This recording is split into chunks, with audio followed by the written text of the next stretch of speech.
All right. Welcome back, everyone, for another deep dive. Today we're going to be talking about something that's been in the news a lot lately, and that's consumer confidence. Yeah, it's a big one. It is. And, we've seen the headlines, Yeah.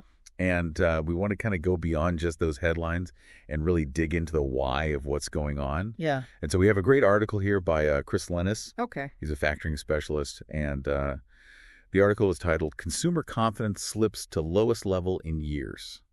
Yeah, that sounds pretty bad. It does. Yep. So maybe you can just give us a little bit of the background. What exactly is consumer confidence? Why should we even care about this? Well, consumer confidence, it really measures how optimistic people feel about the economy. Okay. Are they feeling good about their job security? Do they think the economy is going to grow? Got it.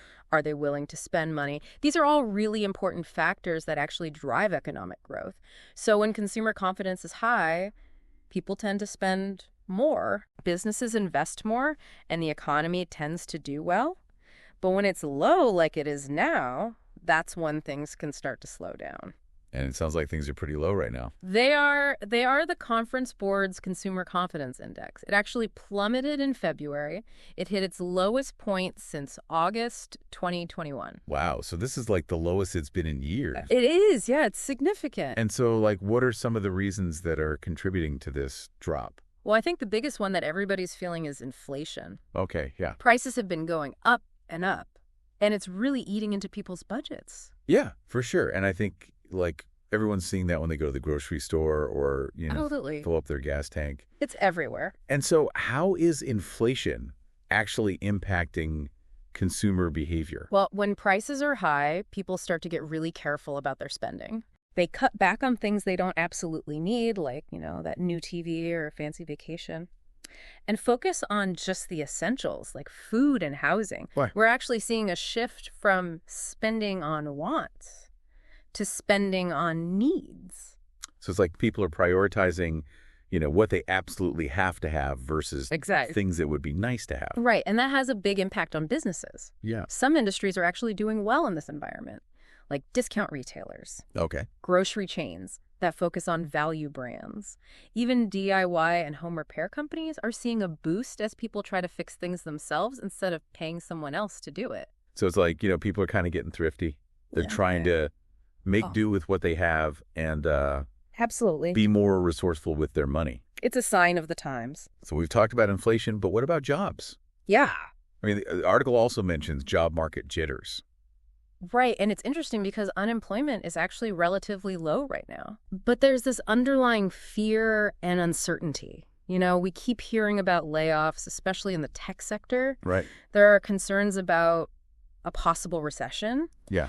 And even if people have secure jobs right now, all this talk of economic uncertainty makes them hesitate to make big purchases or financial commitments. Right. It's even if you're doing okay right now, you're kind of looking over your shoulder a little bit, is it's going to last? Exactly. And that caution can really ripple through the economy. So it seems like we've got inflation and job worries kind of creating this perfect storm for consumer confidence. Yeah, it's a bit of a double whammy. But that's just happening here in our country, right? This is a global phenomenon. This is a global issue. The article talks about global economic instability and we see this playing out in different ways. Supply chain disruptions are still an issue.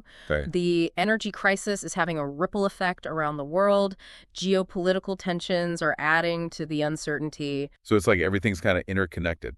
It is. It's a very interconnected world. And all these factors are playing a role in this decline in consumer confidence.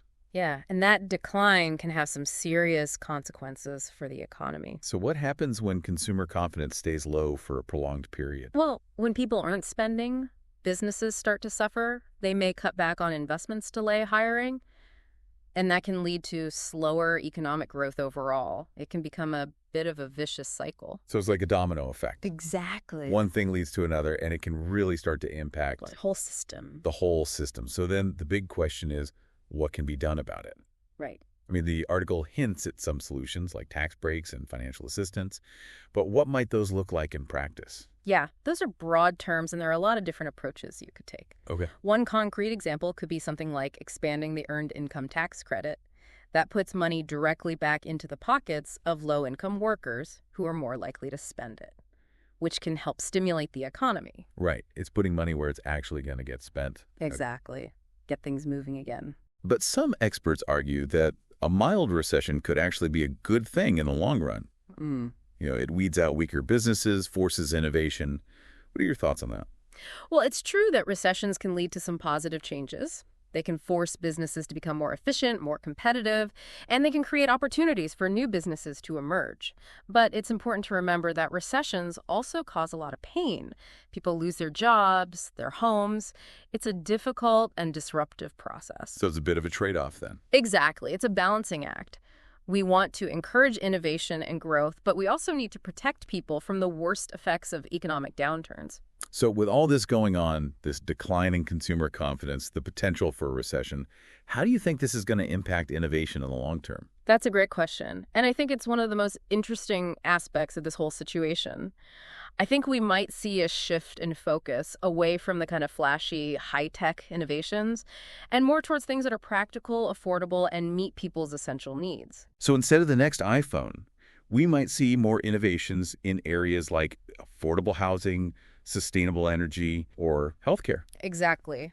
Those are areas where there's a real need and where innovation can make a huge difference in people's lives. This has been a fascinating conversation. Thanks for helping us dive deep into this complex topic. My pleasure. So for everyone listening, keep an eye on how businesses adapt, what new solutions emerge, and how those economic levers, inflation, jobs, global events, shift in the coming months. This is a dynamic situation, and understanding it can give you a real edge, both personally and professionally. Absolutely. Stay informed and stay curious. And we'll be back next time for another deep dive. See ya.